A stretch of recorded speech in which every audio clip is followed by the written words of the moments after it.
মিয়ানমারে ভূমিকম্পে ক্ষতিগ্রস্তদের সাহায্যের জন্য ত্রাণ সামগ্রী পাঠাচ্ছে বাংলাদেশ নৌবাহিনী। সকালে নেভাল বার্থ থেকে নৌবাহিনীর প্রধানের উপস্থিতিতে বানৌজা সমুদ্র অভিযান ত্রাণ নিয়ে মিয়ানমারের ইয়াঙ্গুন বন্দরের উদ্দেশ্যে চট্টগ্রাম ছেড়ে যাবে। এর আগে প্রথম ধাপে গত ৩০ মার্চ বাংলাদেশ সেনাবাহিনী এবং বাংলাদেশ বিমান বাহিনীর দুটি পরিবহন বিমানের মাধ্যমে ১৬.৫ টন জরুরি সহায়তা মিয়ানমারে পাঠানো হয়। আর দ্বিতীয় ধাপে পাঠানো হয় ১৫ টন ত্রাণ সামগ্রী। এছাড়াও জরুরি ওষুধ সামগ্রী সহ সেবা দিতে যায় চিকিৎসক দল।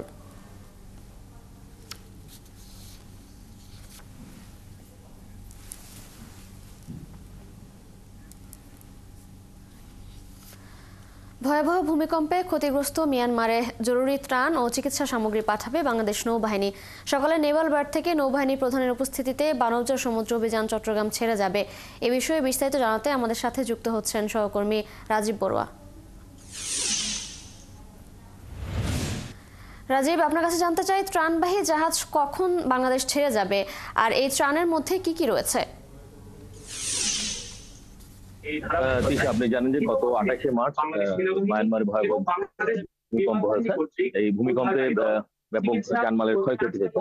তো সেই ক্ষয়ক্ষতি বাংলাদেশ সরকার রাষ্ট্রের পাশে দাঁড়ানোর সিদ্ধান্ত নিয়েছে। তো তারই অংশ হিসেবে বাংলাদেশ নৌবাহিনী আজকে ১২০ টন ত্রাণ সামগ্রী নিয়ে মায়ানমার উদ্দেশ্যে তাদের বানৌজা সমুদ্র অভিযান তাদের জাহাজ ছেড়ে যাবে এবং এটি সকাল ১০টা নাগাদ ছাড়বে বলে বলছেন। এই ত্রাণের মধ্যে রয়েছে তাঁবু, শুকনো খাবার, ওষুধ, জীবাণুনাশক ওষুধপত্র, এই বিষয়গুলো রয়েছে। আর আপনি জানেন যে যেহেতু এখন মিয়ানমারে বেশিরভাগ জায়গায় আসলে ৭.৭ মাত্রা ভূমিকম্পে অনেক বাড়িঘর ধ্বংস হয়েছে। ফলে জাতিসংঘের পক্ষ থেকে আসলে বলা হচ্ছিল যে ওই সময় তাদের বাসস্থানের যে সংকট, সেই বাসস্থানের সংকটের কারণে প্রচুর পরিমাণ তাঁবুর দরকার। তো তার কারণে আসলে এই ১২০ টনের মধ্যে প্রায় ৯০ টনেই তাঁবু রয়েছে এবং তার সাথে রয়েছে পোশাক এবং ওষুধপত্র, খাদ্য সামগ্রী, এগুলো রয়েছে। এবং এর আগে গত ১ এপ্রিল কিন্তু বাংলাদেশ থেকে আরো দুটি টিম কিন্তু গেছে, যারা নৌবাহিনী, বিমান বাহিনী, সেনাবাহিনীর এবং ফায়ার সার্ভিসের সদস্যদের সম্মিলিত একটি টিম রয়েছে, যারা ওখানে উদ্ধার কাজ এবং চিকিৎসার কাজটি এসে শুরু করেছে। এবং ওই সময় প্রায় ৩২ টন ত্রাণ সামগ্রী নিয়ে যাওয়া হয়েছিল।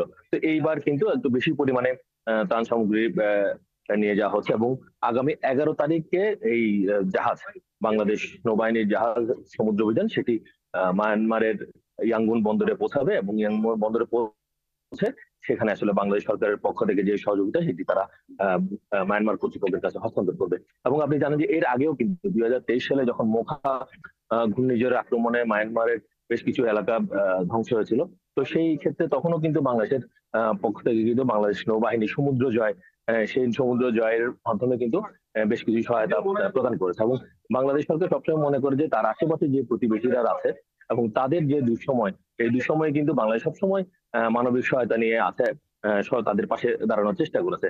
এবং আজকে যে নৌবাহিনীর জাহাজটি যাচ্ছে এবং বাংলাদেশ সরকার এর নাম দিয়েছে মানবতার জাহাজ, সেই মানবতার জাহাজে করে আসলে প্রতিবেশী দেশে যে দুর্যোগকালীন যে সময়, সেই দুর্যোগকালীন সময়ে বাংলাদেশ সরকার তাদের পাশে দাঁড়ানোর চেষ্টা করছে। এবং আগামীতেও আসলে এরকম করে বাংলাদেশের প্রতিবেশী কোনো দেশ যদি এরকম দুর্যোগের মধ্যে পড়ে, বাংলাদেশ সরকার সবসময় তাদের সাহায্যের হাত বাড়াবে। এবং এর আগেও কিন্তু আমরা দেখেছি যে শ্রীলঙ্কা, মালদ্বীপ, ফিলিপাইন সহ বিভিন্ন দেশে যখন আসলে এরকম ঘূর্ণিঝড় বা বিপর্যয় ঘটছে, তখনই আসলে বাংলাদেশ সরকার সবসময় তাদের পাশে দাঁড়িয়েছে।